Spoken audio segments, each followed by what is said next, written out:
This past summer, when Russia invaded Georgia, U.S. commanders wanted to fly surveillance aircraft, unmanned aerial vehicles, over Georgia. But when they sought to, or when they looked at doing so, it was pretty obvious that there were surface-to-air missiles in place that would shoot down those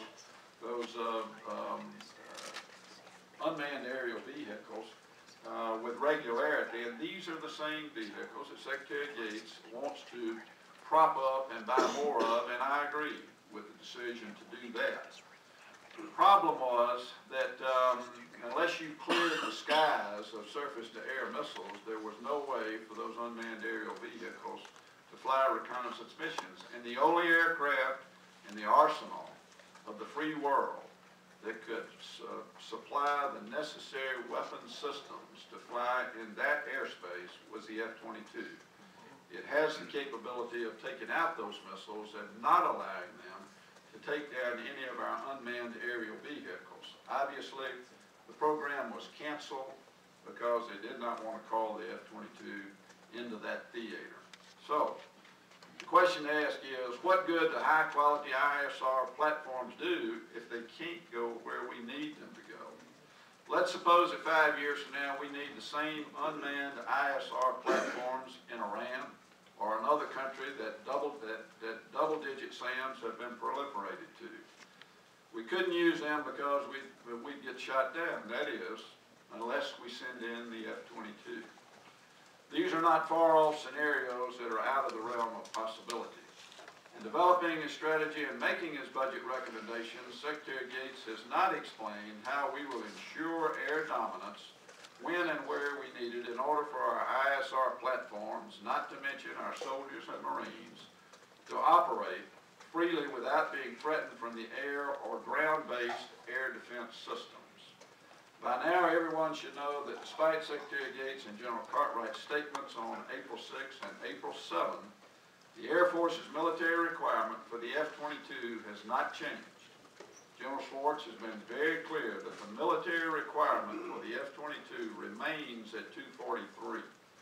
It's clear to me that despite General Schwartz's careful and rigorous analysis of his requirement for 243 F-22s and his presentation of that analysis to DOD, that DOD simply changed the threat scenarios to take away the rationale for General Schwartz's stated requirement.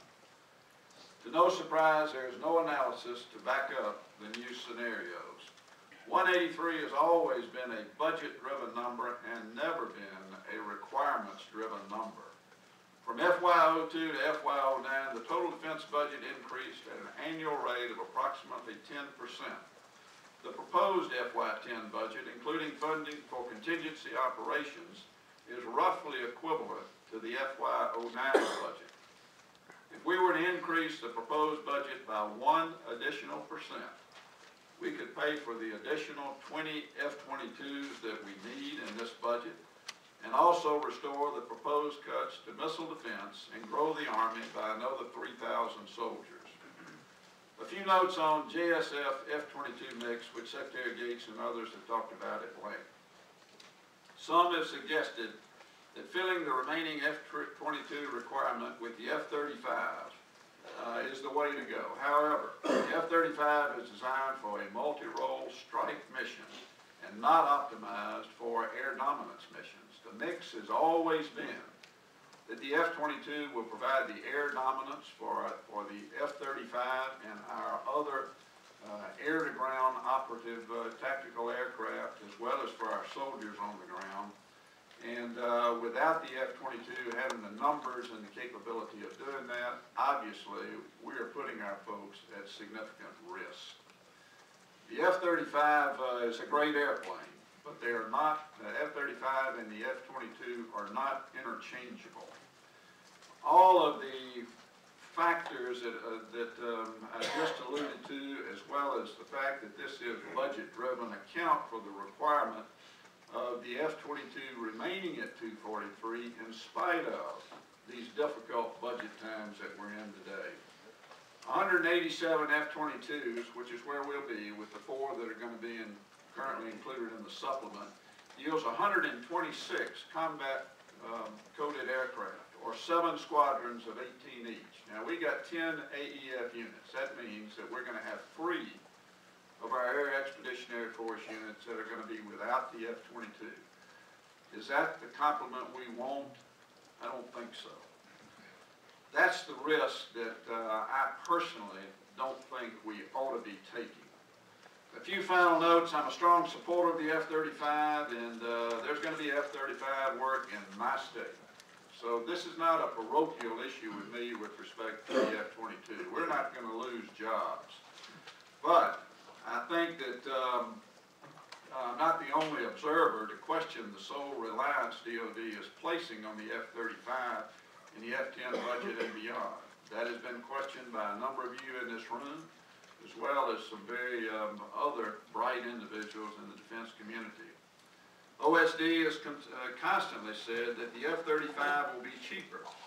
Well, the F-35s that we're going to buy in the F-10 budget are going to cost $250 million compared to $140 million that we paid in the last complement of F-22s that we purchased.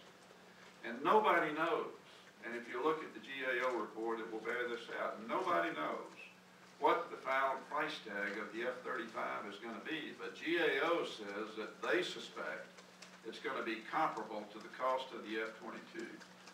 Program of record for the F-35 in the United States alone is 2,456 over the next 15 to 20 years. That will not change, that should not change. However, several commentators, including GAO, have specifically questioned the wisdom of the significant overlap in the F-35 program between development, test, and production. An overlap which has been identified by my colleagues, Senator Levin and Senator McCain, as one of the primary causes of the cost overrun in major weapon systems programs. And I agree, again, with that.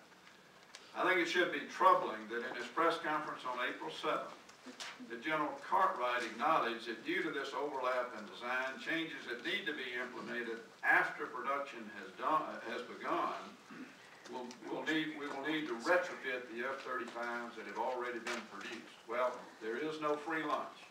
That's going to be very expensive to do that. So if we think